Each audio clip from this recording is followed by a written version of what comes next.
ഇത്രയും കാലമായിട്ട് എന്റെ ചുണ്ണാമ്പിന്റെ അളവറല്ല ഹിമാറ.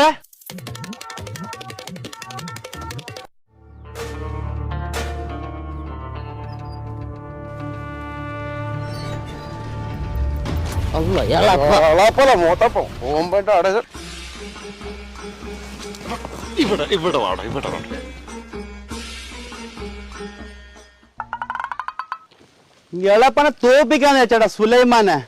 നിന്റെ ഉപ്പ വിചാരിച്ചിട്ട് കഴിഞ്ഞിനാ. ഇപ്പൊ ആര് ജയിച്ച്? തായെല്ലാം എടുക്കാനെ നീ തെറ്റിച്ചില്ലേ, കൂലി പോലും കൊടുക്കാണ്ട്. എങ്ങനെയുണ്ട് നിന്റെ എളപ്പാന്റെ ബുദ്ധി? കോപ്പാക്കൂ.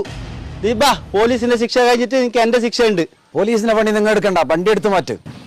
വണ്ടി മാറ്റടാ ഹിമാറെ. സ്റ്റാർട്ട് ആവുന്നില്ല, തള്ളണം. ബാറ്ററി ഡൗൺ ആയി തോന്നുന്നു. എങ്ങനെ ഡൗൺ ആയി? ഞാനിവിടെ വെറുതെ ബോറടിച്ചിട്ടാകുമ്പോ ഞാൻ പാട്ട് കേട്ട്. അതിന്റെ മുടി കെട്ടി വലിക്ക് ഹിമാറെ. ഒരു മിനിറ്റ് സാറേ, മാല രോമത്തിൽ കൊടുക്കുന്നു. നീ എന്ത് പറഞ്ഞത്? മണി ഇഷ്ടം എന്നല്ല, ഇതൊരുമാതിരി പണി ഇഷ്ടമായിട്ടാണ്.